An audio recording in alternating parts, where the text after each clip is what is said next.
방송에서 제공하는 부동산 정보는 투자 판단에 대한 조언입니다. 방송에서 제공하는 부동산 물건의 가치, 가격 상승 및 가격 하락에 대해서는 방송사에서 보장하지 않습니다.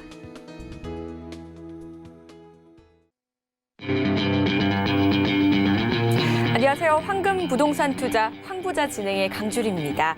서울 아파트 매매 가격이 최근 일주일간 더욱더 가파르게 오르면서 22주 연속 상승세를 기록하고 있습니다.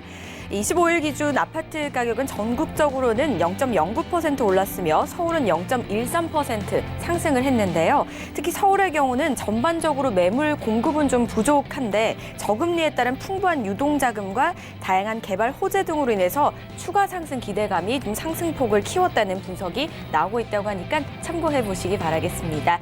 황금 부동산 투자 황부자 여러분들을 부자로 만들어드릴 부동산 투자 정보 마련되어 있습니다. 참여 방법 바로 안내해 드릴게요. 02-3153-2600번 전화도 가능하고요. 013-3366-0110번 문자도 가능하니까요. 많은 연락 주시기 바라겠습니다. 자, 그럼 오늘 순서 본격적으로 시작합니다.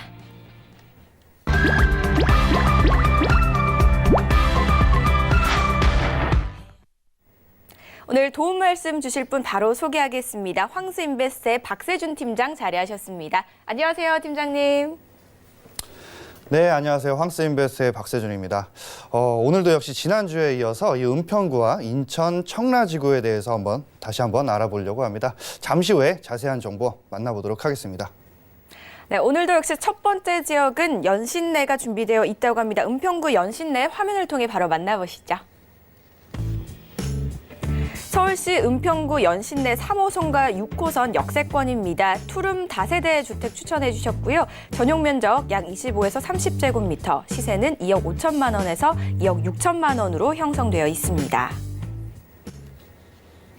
네, 연신내는 3호선과 6호선이 지나는 더블 역세권을 가지고 있는 곳입니다. 이외에도 어떤 특징이 있는지 한번 정리부터 좀 해보도록 할게요. 네, 오늘 지난주에 이어서 이번 주 역시 이 은평구 연신내역에 대해서 좀 알아보려고 하는데요. 먼저 이 개요에 대해서 한번 만나보도록 하겠습니다. 위치는 현재 이 연신내 3호선과 6호선의 더블 역세권입니다. 유형은 다세대 주택인 투룸으로 구성이 되어 있고요. 면적은 전용 약 25제곱미터에서 30제곱미터, 실평수로는 한 12평에서 13평 정도가 나온다고 합니다. 시세는 약 2억 5천만 원에서 2억 6천만 원 정도를 보시면 될 것 같습니다. 계속해서 지역 분석에 대해서 한번 만나보도록 하겠습니다. 현재 이 연신내역의 위치 특성에 대해서 한번 알아보려고 하는데요. 이 연신내는 은평구 안에 속해 있는 곳입니다. 은평구 같은 경우는 인구 약 48만 5천 명, 세대수 20만 3천 세대의 이 서부권에 자리를 잡고 있고요.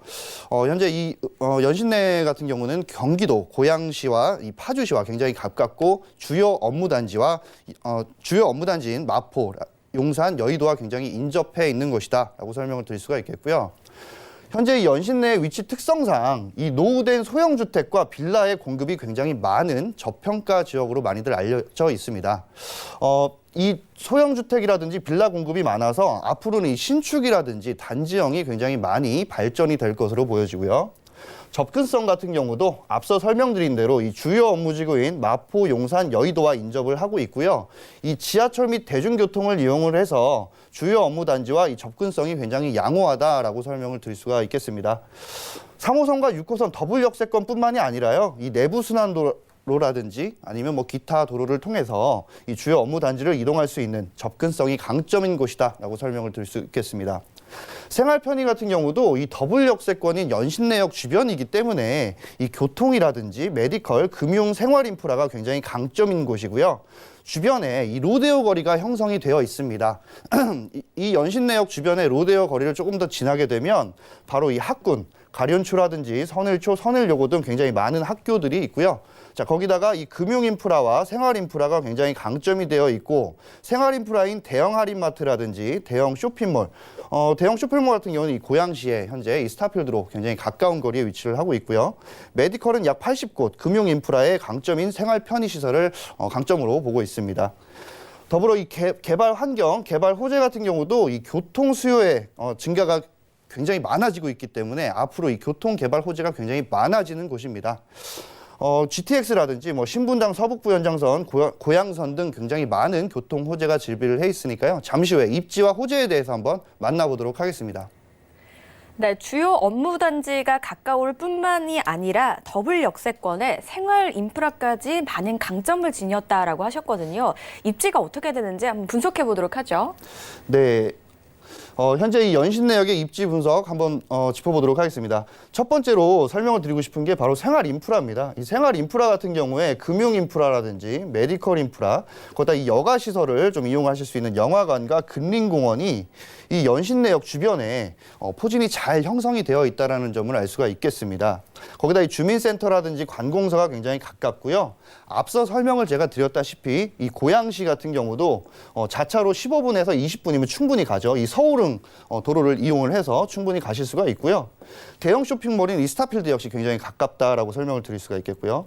계속해서 이 학군 밀집 지역이 이 연신 내에 반경 1km 안에 있습니다. 그렇기 때문에 이 소형주택 주변을 이렇게 학군으로 잘 포진 형성이 되어 있다라고 하면 첫 번째로 유흥시설이 굉장히 적어지겠죠. 그렇게 되면 이제 임차인들이 많이들 이용을 하시고 임차인들 쉽게 해서 전세나 월세를 많이 구하게 된다라고 설명을 좀 드릴 수가 있겠습니다. 자, 계속해서 이 교통의 입지, 굉장히 좋은 연신 내의 교통의 입지입니다. 이곳에 현재 3호선과 6호선의 더블 역세권인데 이 3호선을 이용을 해서 연신내역의 반대 방향인 일산 쪽으로도 뭐 편리하게 가실 수가 있겠지만 보시는 바와 같이 을지로라든지 종로까지 약 10분대로 주파가 가능하기 때문에 이 직주 근접성이 굉장히 좋다라고 설명을 드릴 수가 있겠고요. 거기다 이 6호선 역시 이 DMC라든지 상암까지도 약 10분대로 가실 수 있기 때문에 DMC라든지 상암에 이 직장을 많이 두신 분들께서 이 연신내 쪽으로 많이 유입이 되고 있는 현실입니다. 자, 거기다가 앞으로 이 GTX A 노선 등 교통 호재가 많이 질비를 하고 있습니다. 거기다 이 수도권 서북부에 굉장히 교통 호재가 많기 때문에 어떤 것들이 있는지 자세하게 알아보도록 하겠습니다. 네, 현재 3호선과 6호선 이 더블 역세권만으로도 직주 근접을 노려볼 수가 있는데 뿐만이 아닙니다. 이 GTX A 노선까지 들어서게 되면은 강남 접근성까지 갖추게 되거든요. 이렇게 되면 상당한 가치 상승이 좀 기대되는 호재인데요. 자세하게 좀 듣고 싶습니다. 네. 이런 말들이 있죠. 뭐 강남권으로 진출을 할 수 있는 이 교통선이 놓이게 되면 집값이 오른다라는 얘기가 있죠. 그것만큼 굉장히 중요한 호재가 바로 이 GTX A 노선에 대한 착공이 아닐까 싶습니다. 현재 이 운정역에서 파주죠. 킨텍스 뭐 대곡역, 일산 쪽을 지나서 연신내를 거쳐서 뭐 강남이라든지 분당, 뭐 성남, 그리고 동탄까지 이어지는 노선인데요. 이 GTX A 노선 같은 경우는 2023년도 완공 목표를 예정을 하고 있고 지금 착공을 해서 열심히 공사 중에 있다라고 설명을 드릴 수 있겠습니다. A 노선의 총 사업비는 현재 2조 9천억, 굉장히 큰 사업, 큰 호재다라고 설명을 드릴 수가 있겠고요. 이 GTX A 노선 일대 재정비 사업이 들어간다라고 합니다. 그렇게 되면 이 더블 역세권에 뭐 도보 한 5분 정도로 가실 수 있는 주변에 이 소형 주택에 투자를 하시는 분들께 어떻게 보면 수혜가 예상이 되는 지역이다라고 설명을 드릴 수가 있겠고요. 전 구간 1일 100회 이상 운행 계획이 확정이 되었다라고 합니다. 그만큼 앞서 설명드린 대로 이 강남권을 진출입을 할 수 있는 횟수가 그만큼 많아지기 때문에 굉장히 큰 개발 호재다라고 설명을 드릴 수가 있겠고요. 두 번째로는 바로 신분당선 서북부 연장선입니다. 역시 뭐 GTX A 노선과 뭐 구간이 조금 비슷한 구간이 있었죠. 알아보자면 이 삼성과 용산에 18.5km 구간에 사업비 약 1조 6천억 원이 들어가는 사업이고요. 현재는 작년에 사업 타당성 검토를 하였는데 금년도에 이 타당성이 좀 낮아서 통과 실패를 했었습니다. 하지만 이 서울시에서는 경제성을 높이는 방안을 검토를 하고 있고요. BC 점수를 높일 수 있는 방안을 검토를 하고 있는 것이고요. 국토부에서는 현재 연구 용역을 진행을 하고 모든 수단과 이 방법을 동원을 해서 고민을 하고 있다라고 합니다. 계속해서 설명을 드리지만 현재 이 은평구와 연신내 쪽은 교통 수요가 늘어나는 곳입니다. 그렇기 때문에 이 GTX A 노선뿐만이 아니라 서북부 연장선처럼 같은 노선이지만 교통 수요가 많은 만큼 공급도 그만큼 많아져야 되기 때문에 이 주민과 구민들의 이 교통 불편함을 좀 해소하는 쪽으로 접근을 하면 굉장히 좋을 것 같다라고 설명을 드릴 수가 있겠고요. 세 번째 역시 교통 호재입니다. 바로 서부경전철입니다. 현재 이 세전역에서 바로 연신내 밑에죠. 세전역에서 이 신촌 여의도를 지나서 서울대 입구역까지 총 16.15km의 굉장히 긴 노선이 깔려지는 이 사업인데요. 이곳에 총 사업비 1조 6천억 원이 들어가고 사업은 2026년에 이 개통을 좀 목표를 삼고 있다라는 것이고요. 사진에 보시는 바와 같이 서부선 조기 착공을 위한 당정 협의회를 진행을 했습니다. 이 협의회의 내용, 주된 내용은 바로 이 조기 착공이었죠. 이 조기 착공이 되게 되면 당연히 1차 프리미엄 받으실 수 있겠고요. 거기다 완공 시 2차적으로 이 집값 상승 또한 바라보실 수 있겠습니다. 자, 네 번째 같은 경우는 바로 투자를 하셨을 때 이 임차인이 어떻게 맞춰지는지에 대해서를 좀 알아볼 수가 있겠는데요. 기존에는 이 대조 1구역 쪽에서 이주민들이 많이 발생을 해서 이 불광역 주변뿐만이 아니라 뭐 연신내역, 뭐 불광동 이 자체적으로 많은 분들이 이주를 했다라는 것입니다. 지금 현재 이 불광 제5구역 역시 재건축으로 인해서 이주를 지금 현재 시작을 했고요. 현재 이 불광역 같은 경우도 3호선과 6호선의 더블 역세권이기 때문에 연신내와 같은 환경이 놓여 있는 곳입니다. 그렇기 때문에 이 불광 제5구역의 많은 분들이 현재 이주를 연신내 역 쪽으로 좀 많이 하고 있기 때문에 이 투자를 했을 때 임차인에 대해서는 크게 걱정을 안 하셔도 되겠고요. 재건축으로 인해서 앞으로 공사가 많이 남아있기 때문에 이 투자를 하셨을 때 뭐 단기라든지 장기 사업을 내셨을 때 임차인은 크게 걱정을 하지 않으셔도 될 것 같습니다. 아주 핫하게 주목을 받고 있는 부분이죠. GTX-A 노선이 들어가게 되면 트리플 역세권으로 일단 변모를 하게 되고요. 이외에도 여러 가지 교통 호재들이 있습니다. 이렇게 되면 재정비 사업까지 이루어지면서 주거 환경이 더욱더 좋아질 것 같은데요. 자, 은평구를 생각하시는 분들 특히 좀 체크해야 될 포인트가 있다면 어떤 것들이 또 있을까요? 네, 이 부동산 투자를 하실 때 많은 분들이 체크를 하십니다. 그런데 거의 대부분의 분들이 누가 샀다더라, 누가 했다더라 라는 것 때문에 같이 이제 동반으로 투자를 하시는 분들이 계신데요. 그렇게 하지 마시고 많은 발품을 좀 파시고 체크 포인트를 좀 정해 보신 다음에 하시는 게 어떨까 싶습니다. 자, 바로 첫 번째. 유명 지역보다는 유망 지역 쪽으로 많이들 좀 투자로 설정을 해보셨으면 좋겠습니다. 이 강남권이라든지 마포, 뭐 마용성이라든지 많은 곳들은 현재 개발 호재가 현재 많이 진행이 된 상황이고요. 아무래도 프리미엄 도시다 보니까 투자 금액도 많이 들어가겠죠. 자, 그렇기 때문에 유명 지역보단 유망 지역 그리고 호재가 많은 저평가 지역을 좀 주목을 하시면 좋을 것 같습니다. 자, 그렇게 되면 이 소액으로 투자를 하실 수 있다라는 것이고요. 거기다 이 GTX-A 노선과 최대한 가까운 곳으로 투자 지역을 설정을 하셔야지만 최대한 수혜를 많이 받을 것으로 예상을 해볼 수가 있겠습니다. 자, 계속해서 이 소액으로 투자, 앞서 설명드린 대로 소액으로 투자와 이 중장기적 시세 차익을 노려보실 수가 있겠는데 이건 역시 이 GTX 완공 후에 매도를 하셔야 된다라는 것으로 좀 말씀을 드릴 수가 있겠는 게 어떤 거냐면 바로 이 완공되기 전에 파시는 분들이 계십니다. 완공되기 전보다는 당연히 완공이 된 이유가 아무래도 시세 차익을 많이 누리실 수가 있기 때문이고요. 네 번째로는 이 엘리베이터라든지 주차장 등 임차인의 눈으로 좀 투자 물건을 설정을 해보시길 바랄게요. 이유는 앞서 설명드린 대로 현재 연신내 주변에는 이 소형 주택들인데 노후된 곳들이 굉장히 많습니다. 그렇기 때문에 엘리베이터가 없거나 이 주차장 시설이 굉장히 적은 곳들이 많다라는 것입니다. 자, 그렇게 됐을 경우에 같은 금액이라면 이왕이면 엘리베이터가 있거나 이 주차장이 좀 넓은 곳으로 많은 임차인들이 눈을 돌리기 때문이거든요. 자, 이 체크 포인트 4가지를 좀 기록을 잘 해서 투자를 하시는데 도움이 좀 되었으면 좋겠습니다. 체크포인트 4가지로 저희가 정리를 도와드렸으니까 꼼꼼하게 참고해 주시기 바라겠습니다. 그렇다면 현재 은평구 연신내 일대의 이 투룸 다세대 주택의 시세와 투자 전략, 금액 정보 좀 궁금합니다. 네, 현재 이 예상 시세 분석을 보시면 현재 시세 신축 기준으로요. 2억 5천에서 2억 6천만 원 정도를 좀 보시면 될 것 같고요. 전세를 했을 경우에 임대가 2억 4천에서 2억 5천만 원, 실투자 금액 약 1천만 원 정도를 보시면 될 것 같습니다. 연신내역 주변으로 봤을 때요. 이 연신내역 주변에 이 전세를 했을 때 임대가가 굉장히 높게 설정이 되어 있기 때문에 소액 투자를 하실 수 있다는 점 참고 꼭 해보시면 좋을 것 같겠고요. 월세를 했을 경우에 보증금 약 2천에 월 80만 원, 대출액은 1억 3천에서 1억 3,500만 원. 그렇기 때문에 실투자 금액 약 1억에서 1억 500만 원 생각하시면 좋을 것 같습니다. 은평구 연신내 지역 분석을 해봤습니다. 혹시나 방송 보시다가 더 궁금하신 점 있으시면 02-3153-2600번, 013-3366-0110번으로 언제든지 문의 주시기 바라겠습니다. 저희 계속해서 다음 지역 살펴볼게요. 화면을 통해 만나보시죠. 인천시 서구 청라지구 청라국제도시 내에 있는 아파트입니다. 전용 면적 약 55에서 60제곱미터, 시세는 3억 1천만 원에서 3억 3천만 원으로 형성되어 있습니다. 이번엔 청라지구라고 불리는 인천시 서구 청라국제도시로 와봤습니다. 지역 분석부터 한번 도와주시죠. 네. 청라지구 아파트 개요에 대해서 한번 짚어보고 이제 지역 분석 바로 넘어가 보도록 하겠습니다. 위치는 인천 서구에 위치를 하고 있는 이 청라국제도시 내에 있는 곳이고요. 유형은 단지형 아파트입니다. 청라국제도시 내에는 사실 다 단지형 아파트이기 때문에 뭐 한 동짜리 뭐 이런 거 비교를 해가면서 뭐 선택을 하실 필요는 없을 것 같고요.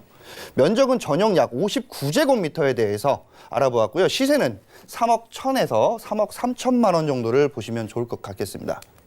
지역 분석을 계속해서 해보겠습니다. 바로 위치 특성인데요. 굉장히 넓은 규모죠. 뭐 538만 평 규모. 이곳에 이 청라지구 내에 위치를 하고 있는데요. 이곳에 총 현재 3만여 세대, 그러니까 가구 수가 33,210세대 정도가 된다고 합니다. 인구는 현재 뭐 10만 5천 명이 넘어섰다라고 하고요. 그만큼 많은 인구가 유입이 되었기 때문에 이 공급수는 가면 갈수록 줄어들고 있는 현실입니다. 현재 이곳은 국제업무단지라든지 금융과 관광, 레저, R&D 사업이라든지 뭐 첨단 산업단지 등 많은 업무지구가 형성이 되어 있는 곳이고요. 이 자유경제 구역을 좀 따져보자면 송도라든지 영종도, 청라국제도시를 좀 비교를 해볼 수가 있겠는데요. 인구 유입은 뭐 그런다 치지만 이 교통이라든지 많은 것들이 굉장히 월등히 높은 지역이 이 청라지구다라고 좀 설명을 드릴 수가 있겠습니다. 접근성을 좀 알아보자면 바로 지하철 및 대중교통을 위한 이 도심 접근성이 굉장히 강점입니다. 자, 앞서 설명을 드린 대로 이 송도랑 영종도랑 이 청라를 좀 비교를 좀 해보자면 이 서울로 가는 이 접근성 자체가 청라 자체가 굉장히 월등히 좋다라는 것을 알 수가 있는 것 중에 하나가 바로 이 고속도로입니다. 경인고속도로라든지 제2외곽순환고속도로, 인천국제공항고속도로를 이용을 해서 이 서울 쪽으로 굉장히 편리하게 이용을 하실 수 있다는 강점이 있는 지역이고요. 계속해서 이 지하철도 한번 보자면 공항철도죠. 바로 이 청라역, 서울역까지 약 40분 정도 소요가 되고요. 이 청라국제도시역을 이용을 해서 9호선인 이 김포공항에서 갈아타게 되면 이 강남권까지도 진출이 굉장히 빠르다라는 점을 좀 참고하시면 좋을 것 같겠습니다. 자, 거기다 인천 지하철 역시 이용을 했을 때 뭐 검단이라든지 인천의 주요 업무단지인 뭐 남동공단이라든지 반대로 검단 쪽으로 가시기가 굉장히 편리한 접근성을 띠고 있고요. 생활 편의는 뭐 말을 할 것도 없죠.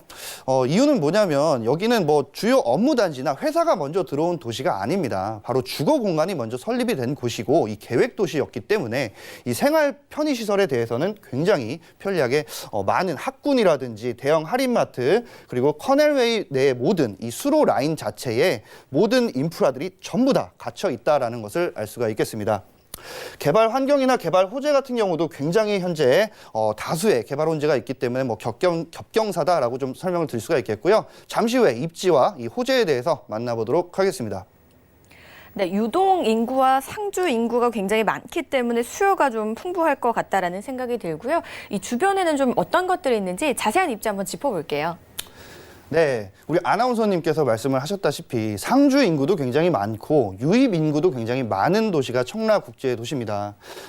현재 이 청라국제도시의 계획 인구는 9만 명으로 시작을 하였지만 현재 2019년 7월 달에 벌써 10만 5천 명이 늘어나게 되었습니다. 그만큼 많은 기업들뿐만이 아니라 교통이나 이런 것들이 굉장히 좋기 때문에 많은 분들이 유입을 했다라고 해도 과언이 아니겠죠. 현재 이 방송을 하는 상암동까지도요. 이 청라지구에서 상암까지 약 25분에서 30분이면 갈 수 있으니까 많은 분들께서도 현재 청라로 내려오고 있는 현실입니다. 거기다 이 주요 업무단지라든지 뭐 인구 증가로 인해서 공급률이 부족할 것으로 예상이 되어지고요. 향후 12만에서 14만 명의 인구가 증가할 것으로 예상이 되어집니다.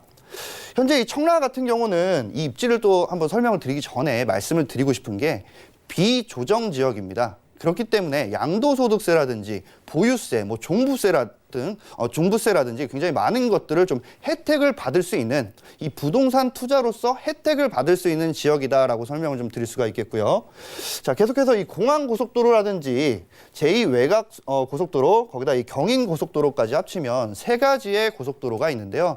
이용을 해서 이 남청라이시에서 뭐 김포라든지 뭐 송도 쪽으로 굉장히 편리하게 이동을 하실 수 있다라는 장점, 강점이 있고요.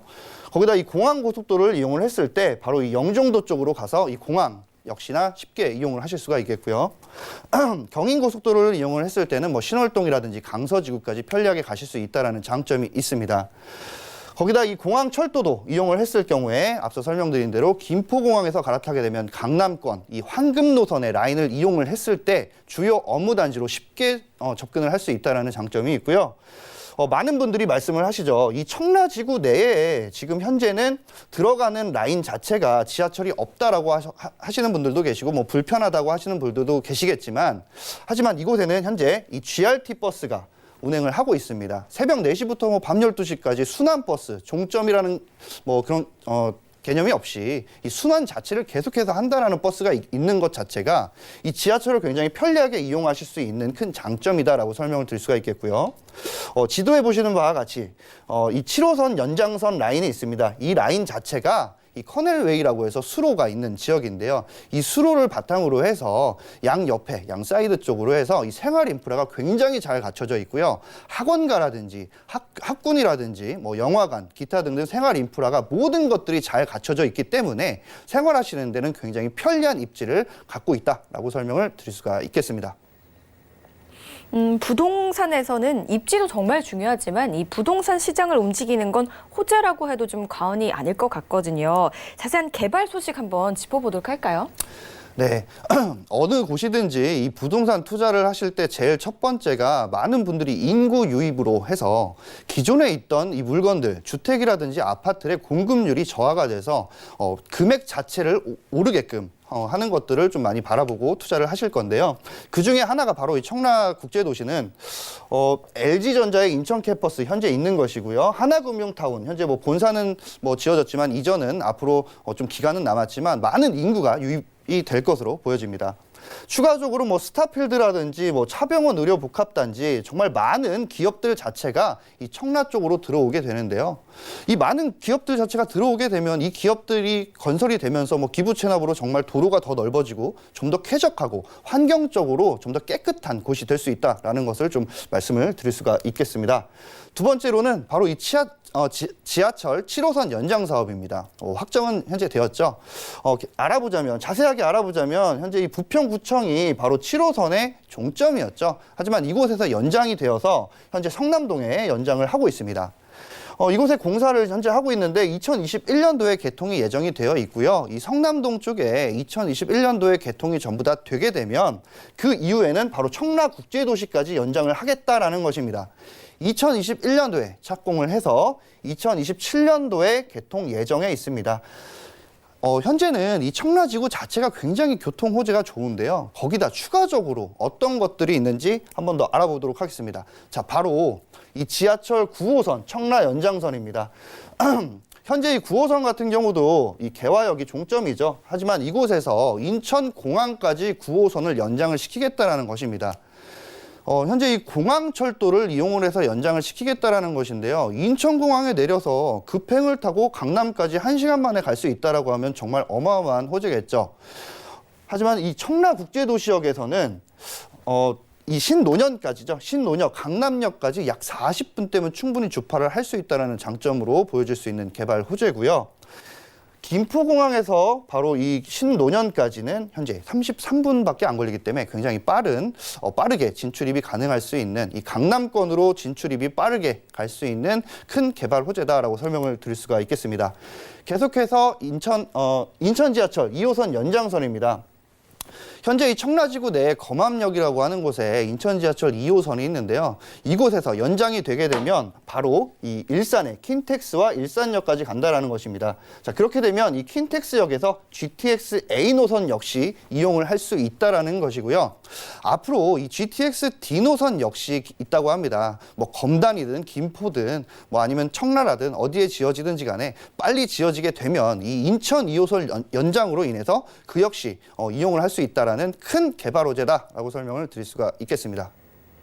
업무단지와 이 교통 연장선까지 굉장히 좀 든든하다라는 생각이 들었는데요. 이외에도 더 호재들이 많다고 들었거든요. 어떤 것들이 있는지 나머지도 한번 짚어볼게요. 네, 제가 뭐 청라에 지금 살고 있어서 그런 게 아니고요. 정말 청라는 굉장히 많은 개발 호재가 즐비한 지역이다라고 설명을 좀 드릴 수가 있겠습니다. 계속해서 이 제3연육교 조기건설 확정이다라고 좀 설명을 드릴 수가 있겠는 게 어떤 내용이냐면 바로 이 청라지구에서 영종도 방향으로 가려면 현재 이 영종대교를 이용을 하거나 공항철도를 무조건 이용을 했어야 합니다. 하지만 이 연육교가 지어지게 되면 이 남청라 IC에서 바로 넘어가실 수 있다라는 것인데 이 영종도 쪽에 이용을 해서 관광이라든지 국제공항을 이용을 하겠다라는 장점보다는 인천공항에 많은 분들이 일을 하고 계시죠. 이쪽에 일을 하시는 분들이 이 청라 국제도시로 인구가 유입이 될 수 있는 큰 호재다라고 좀 설명을 드릴 수가 있겠고요. 여섯 번째로는 바로 중심 상권에 대한 활성화입니다.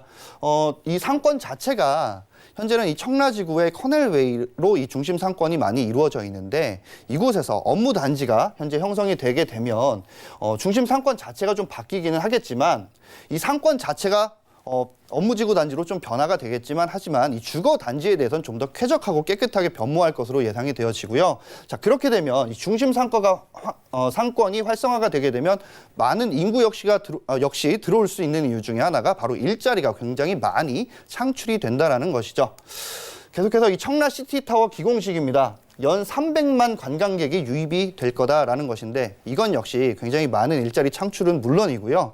그렇게 되면 상권 자체가 많이 활성화가 되기 때문에 아파트 자체는 더 이상 지어질 곳이 없지만 하지만 인구 유입으로 인해서 아파트 공급률은 저하되고 그 아파트의 가격은 굉장히 상승될 것으로 예상을 해볼 수가 있겠습니다. 교통뿐만 아니라 이 다양한 개발 사업으로 미래가 참 기대되는 청라지구인데요. 이 청라지구 투자를 생각하시는 분들이 꼭 아셔야 될 부분이 있다면 어떤 것들이 좀 있을까요? 네, 이건 역시 단지형 아파트들이 굉장히 많은 곳들이기 때문에 체크 포인트 꼭 짚어보셔야 될 거라고 생각이 됩니다. 첫 번째로는 개발 호재로 인한 집값 상승, 실거래가 항시 체크를 좀 해보시길 바라겠고요. 두 번째로는 인구 유입 증가율과 현 지구의 가구 수를 꼭 체크해 보시길 바라겠습니다. 아파트에 대해서는 뭐 내년이라든지 입주 예정의 아파트는 있지만 앞으로 지어질 아파트에 자리는 없지만 하지만 이 오피스텔이라든지 소형주택은 아직까지 많이 늘어날 지역이 있기 때문에 가구 수가 어떻게 늘어나는지 꼭 체크를 해보시길 바라겠습니다. 세 번째로는 아파트 시세 확인, KB 시세를 꼭 확인해 보시길 바라겠습니다. 간혹 가다가 이 아파트 자체의 매가보다 KB 시세가 높아지는 경향이 있습니다. 이 청라 같은 경우는 2008년, 10년도에 많은 아파트들이 분양을 하고 굉장히 이 가격이 좀 하락을 했었죠. 하지만 다시 이 가격을 찾고 요즘은 굉장히 많이 올라갔기 때문에 이 KB 시세 역시 덩달아 올라가서 이 KB 시세 자체가 좀 매가보다 올라갔다라고 하면 많은 대출을 좀 받으실 수가 있고 투자 역시 이 시세 자체가 이 형성이 되기 때문에 굉장히 좀 가볍게 좀 하실 수가 있다라는 것이고요. 네 번째로는 해당 지구 아파트 면적의 희소성을 꼭 파악해 보시길 바라겠습니다. 현재 인천 같은 경우는 비조정 지역도 뭐 비조정 지역이겠지만요.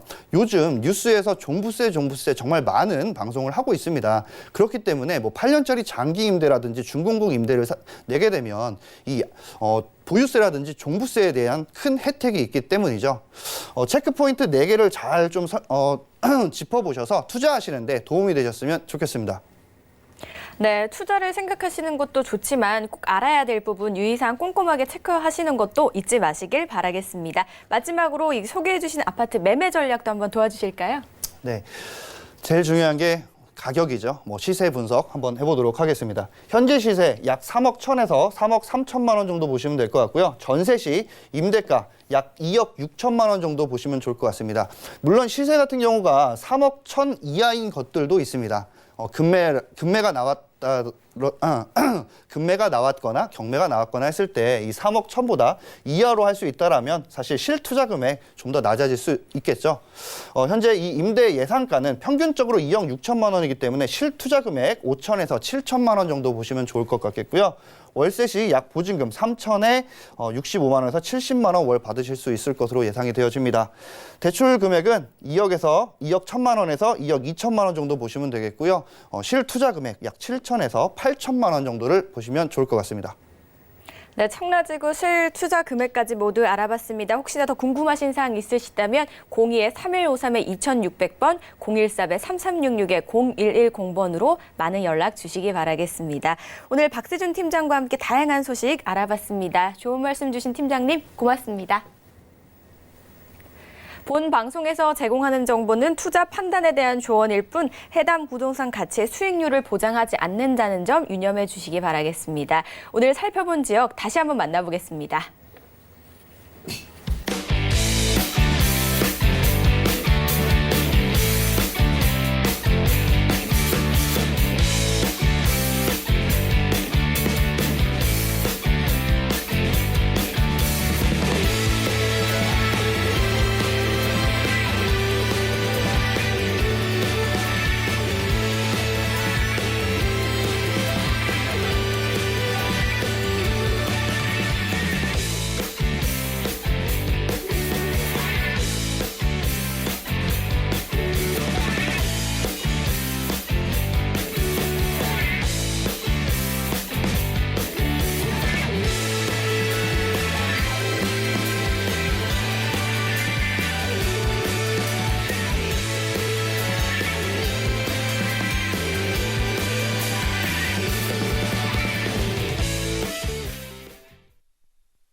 계속해서 도움 주실 전문가분 만나보겠습니다. 황수인베스트의 황진현 대표 자리하셨습니다. 안녕하세요, 대표님. 네, 안녕하세요.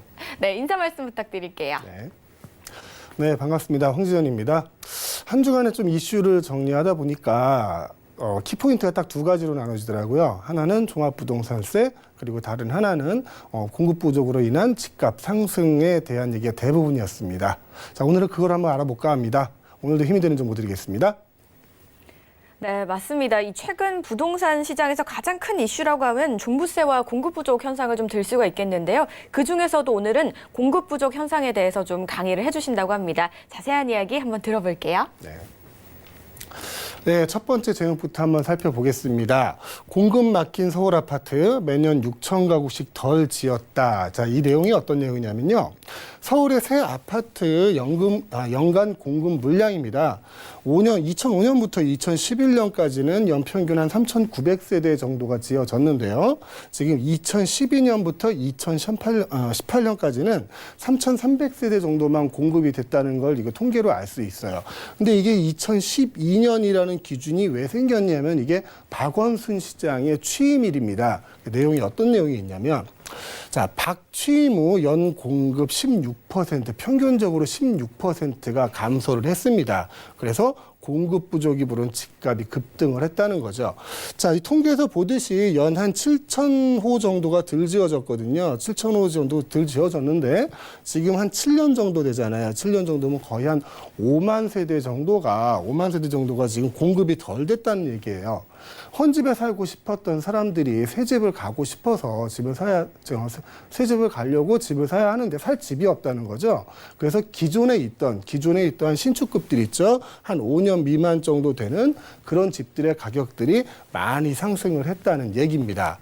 자, 서울 아파트 수요가 연 한 4만 가구가 필요하답니다. 4만 가구가 필요한데 현재 공급되는 게 한 3만 3천 가구 정도니까 아까 말씀드렸다시피 연 한 7,000호 정도는 덜 공급이 됐다는 얘기죠.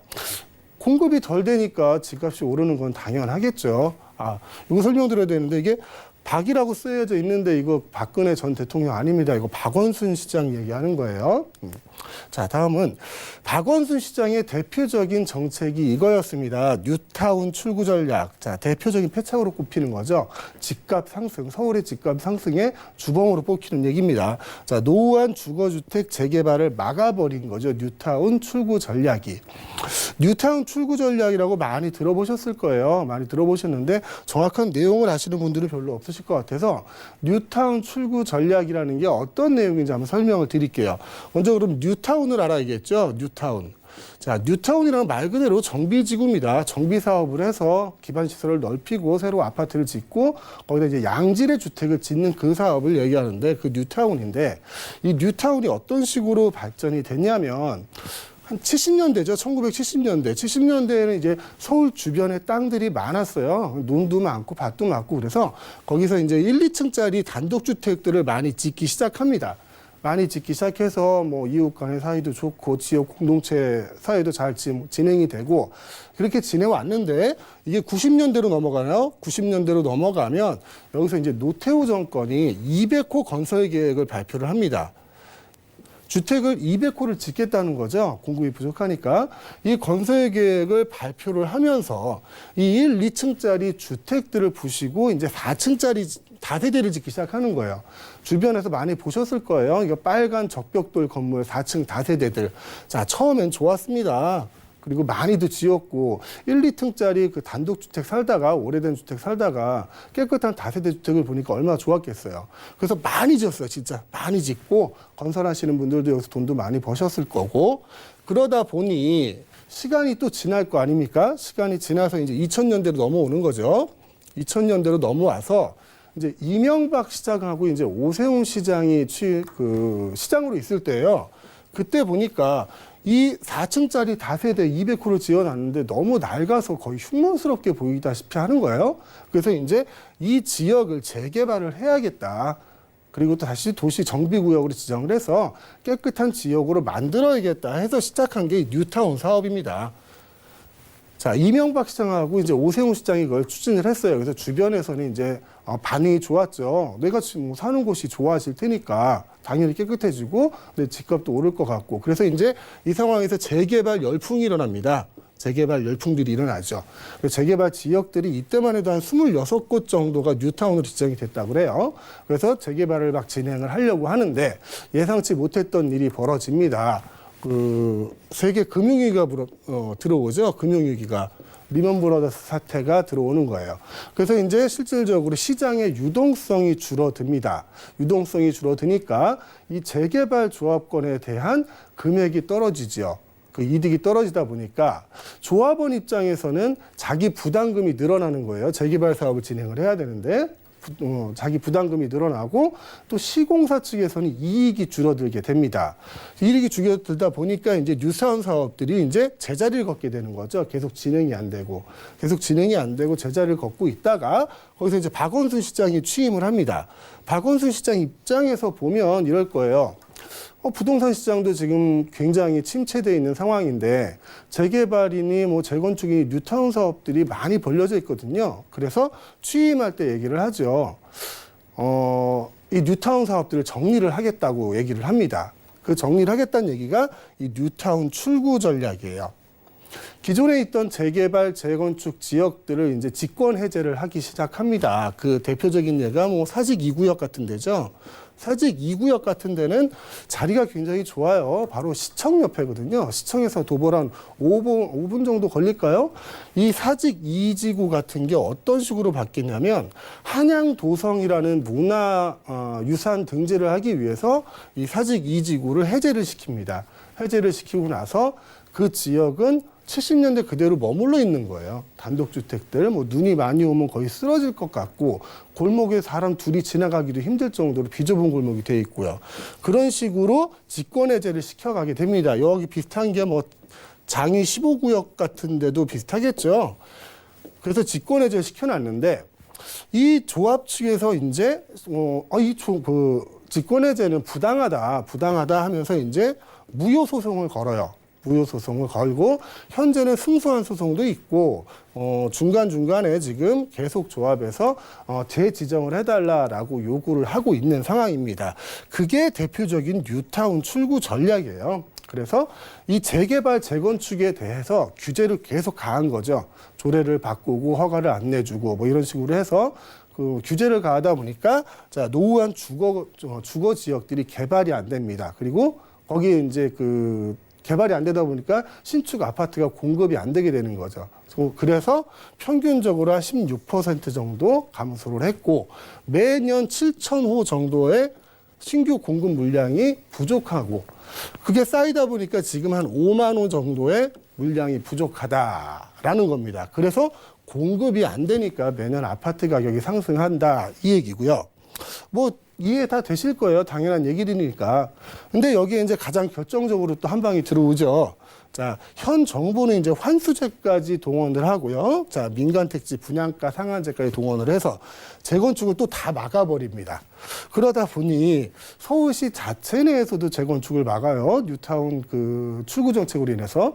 그리고 현재 정부에서도 재개발, 재건축을 막아서 공급을 할 수 있는 그 원천적인 곳을 막아버리게 됩니다.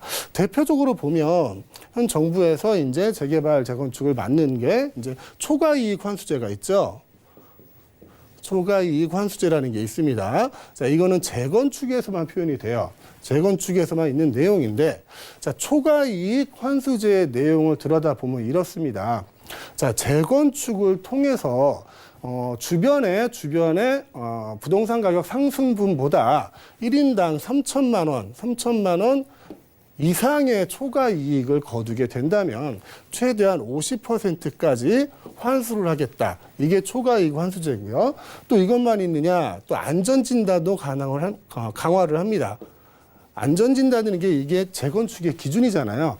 안전진단을 할 수 있는 건축 연한이 지금은 30년이에요. 30년인데 작년 초만 해도 이걸 40년으로 늘린다 뭐 이런 얘기들이 있었습니다. 또 안전진단을 받는다고 해서 바로 재건축이 가능한 건 아니잖아요. 여기에 이제 강화된 안전진단으로 해서 계속 시기가 늦춰집니다. 뭐 10년이 걸릴 수도 있고 20년이 걸릴 수도 있고요. 이런 내용도 있고 또 정비구역 내에서 임대주택 비율을 늘려요. 임대주택. 자, 임대주택을 의무적으로 짓게 돼 있어요. 짓게 돼 있는데 이거는 지역별로 다르고요. 평형별로 다릅니다. 그래서 뭐 정확히 딱 몇 %다 얘기를 할 수는 없는데 서울 같은 경우는 15% 이내로 돼 있었어요. 15% 이내로 지금 짓게 되면 얼마 전에 제가 한번 설명드린 적이 있는데 이거를 LH에서 독점으로 가져가서 운영을 하겠다라는 법안을 지금 준비 중이다라고 말씀을 드린 적이 있습니다. 근데 이거를 30%까지 늘리는 거예요. 30%까지 임대주택을 늘린다는 얘기는 정비사업 내 조합원들이 이 30%의 임대주택을 기부채납을 하라는 얘기입니다. 지어서 기부채납을 하라는 얘기예요. 그러다 보면 이제 조합원들이 부담이 많아지겠죠. 그리고 시공사도 부담이 되겠고요. 그래서 또 재건축, 재개발이 진행이 안 됩니다. 그리고 이제 민간택지 상한제가 있죠. 민간택지 분양가 상한제 대표적인 내용이죠. 뭐 이런 것들 규제. 자, 서울시에서 규제를 하고 또 정부 자체 내에서도 규제를 합니다. 그래서 전체적으로 재개발, 재건축이 진행이 안 되고 있는 거예요. 그러다 보니 또 똑같은 얘기인데 공급이 없으니까 계속 가격은 올라가고 있는 거죠. 얼마 전에 저 통계를 보니까 최근 3년 동안에 서울의 중위가격이죠. 중위가격 아파트 가격이 50%가 상승을 했답니다. 자, 50%가 상승했어요. 한 4억 중반쯤 하던 집들이 지금은 8억 후반 합니다. 8억 후반. 중위권이 8억 후반이 된다는 얘기는 한차만 가지고 있어도 고가주택을 가질 수 있다는 얘기거든요. 우리나라의 고가주택의 기준은 9억입니다. 실거래가로 9억의 기준인데 한 채만 가지고 있어도 고가주택에 걸릴 수 있다는 거예요. 들어갈 수 있고 그러면 이제 양도세율이라든가 종부세에 대한 내용, 취득세에 대한 세율들이 다 달라지게 되죠. 자, 이렇게 가격이 올라갈 수밖에 없는 것들은 전문가들이 이렇게 얘기를 하죠. 서울 시내에서는 새로운 택지를 만들거나 부지를 조성할 수가 없습니다. 그만한 땅이 없어요. 그래서 유일한 방법은 이걸 재개발하는 거거든요. 낙후된 곳을 재개발, 재건축을 해서 새로운 가구를 공급해야 되는데 그 자체를 못하게 하니까 가격이 올라갈 수밖에 없는 겁니다. 자, 이런 악순환들이 계속 되풀이 되고 있는 거죠. 그래서 공급 자체가 안 이루어지기 때문에 가격이 올라간다. 자, 이게 이론적인 얘기인데, 자, 우리는 부동산 투자를 하는 사람들이잖아요. 우리가 실생활을 위해서 뭐 이 방송을 보시는 분들도 계시겠지만 대부분 투자를 위해서 보시는데 과연 지금 공급이 막혀서 아파트 값이 올라간다라는 명제가 정확히 나와 있거든요. 그리고 정부에서도 앞으로 공급을 줄이는 규제 정책을 계속 쓰겠다고 시그널을 보내고 있습니다. 그러면 지금 우리 투자하는 사람들은 어느 쪽에 투자를 해야 될까요? 기존에 있는 5년 내 이제 신축급 아파트나 뭐 굳이 아파트만 고집하지 않아도 돼요. 빌라도 있고요. 연립도 있습니다. 자, 아파트만큼 가격 상승폭이 크지는 않지만 이 빌라나 연립들도 다 올라가거든요. 올라가고 투자금은 더 적어지고요. 얘기를 하다 보니까 말도 길어지고 할 말은 많은데 시간은 적고 그러네요. 자, 오늘은 요 부분까지만 하고요. 다음 시간에 다시 한번 이어서 얘기를 한번 해보겠습니다. 네, 수요는 계속해서 느는데 여러 가지 이유로 이 공급 부족 현상이 나타나면서 서울의 집값 상승은 불가피하다라는 이야기를 좀 들어봤습니다. 저희 다음 시간에 이어서 또 자세한 이야기 나눠보도록 하고요. 혹시나 방송 보시다가 궁금하신 점은 02-3153-2600번, 013-3366-0110번으로 많은 연락 주시면 됩니다. 이번 시간은 고민 사연 들어보고 또 맞춤형 솔루션 찾아보는 시간입니다. 화면을 통해 사연 만나보시죠. 부동산 투자를 처음 해보려고 하는 초보 투자자입니다. 나름대로 임장 활동도 해보고 TV나 인터넷을 통해 얻은 정보를 바탕으로 최근 검단 신도시에 있는 아파트에 투자를 했습니다. 잘한 투자인지 궁금합니다. 라고 남겨주셨습니다. 네, 우리 시청자님 이미 좀 투자를 하셨고 관심이 좀 많으신 것 같은데 어떻게 칭찬받을 만한 투자인가요, 대표님? 좀 애매해요. 네. 좀 애매한데 그 이유를 한번 설명을 드리겠습니다.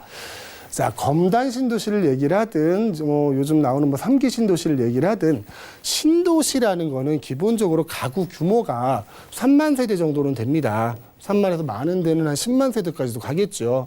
자, 이게 분양되고 준공되는 시점들이 대부분 비슷해요. 대부분 비슷해서 이곳에 투자하시는 분들이 대부분 이제 갭 투자를 하실 거란 말입니다. 월세를 놓는 분들도 있겠지만 전세를 놓고 갭 투자를 하시려고 그래요. 이 기간에 준공되는 기간에 입주하는 기간에 많은 물건들이 몰리게 돼 있습니다. 많은 물건들이 몰리게 돼 있어서 일시적으로는 전세 가격이 하락을 할 수도 있습니다. 일시적으로는 전세 가격이 하락할 수 있고요. 매매 가격도 하락을 할 수 있습니다. 자, 이게 신도시 투자의 맹점이에요. 굳이 검단만 설명을 안 드려 다른 데도 마찬가지입니다. 근데 이 기간만 지나면요. 2년에서 한 4년 정도 걸리겠죠. 대부분 한 2년 정도면 전세 시세나 매매가가 초기 분양가로 돌아옵니다. 그리고 4년에서 6년 사이 정도 되면 가격 상승폭이 확실히 나타나게 되지요. 그래서 평균적으로 보면 신도시가 정확한 가격을 가지고 안정되고 가격 상승이 이루어지려면 제 경험상으로 한 10년 정도 걸려요. 10년 정도 지나면 여기에 이제 안정되게 가격이 올라가고 임차인도 안정되게 맞춰지고 이런 기간이 생깁니다. 그래서 신도시를 투자를 하실 때는 내가 최소한 5년 이상은 버틸 자신이 있다. 그리고 만약에 내가 입주 시점에서 전세 가격이 좀 하락한다면 그걸 버틸 수 있다. 그러면 신도시 투자를 하셔도 돼요. 하지만 내가 정말 가진 돈을 다 틀어놓고 버틸 시간도 없어요. 그러면 좀 위험한 투자가 되겠죠. 그래서 지금 시청자분께서는 5년 이상 버틸 수 있는 여력이 있으면 잘하신 투자가 될 것 같고요. 그 이하면 좀 힘들 것 같아요. 말씀드리기가 좀 애매하네요. 이상입니다. 네, 아무래도 신도시니까 좀 일정 시간이 필요한 것 같습니다. 혹시나 5년 이상 여유가 되신다면 굉장히 잘한 투자라고 해주셨으니까 참고를 해보시면 어떨까 싶습니다. 자, 이렇게 저희 상담 나눠봤습니다. 혹시나 더 궁금하신 점 있으시면 02-3153-2600번, 013-3366-0110번 활짝 열려 있으니까요. 많은 연락 주시기 바랍니다. 그리고 오프라인에서도 이 세미나 기회가 있다고 해서 바로 안내해드리겠습니다. 아는 만큼 보이는 부동산이라는 주제로 진행이 됩니다. 매주 토요일 오후 2시부터 시작되고요. 장소는 2호선 신촌역 3번 출구 인근에서 진행이 됩니다. 번호 전화 예약 필수라고 하니까요. 반드시 예약 후에 참석을 해주시기 바라겠습니다. 네, 오늘 황진현 대표와 함께 이슈도 알아보고 고민도 해결을 해봤습니다. 좋은 말씀 주신 대표님 고맙습니다. 본 방송에서 제공하는 정보는 투자 판단에 대한 조언일 뿐 해당 부동산의 가치와 수익률을 보장하지 않는다는 점 기억해 주시기 바라겠습니다. 저희가 준비한 소식은 여기까지입니다. 시청해주신 여러분 고맙습니다.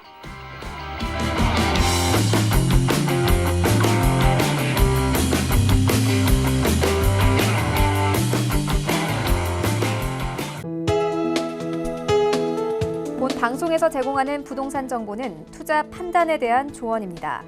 방송에서 제공하는 부동산 물건의 가치, 가격 상승 및 가격 하락에 대해서는 방송사에서 보장하지 않습니다.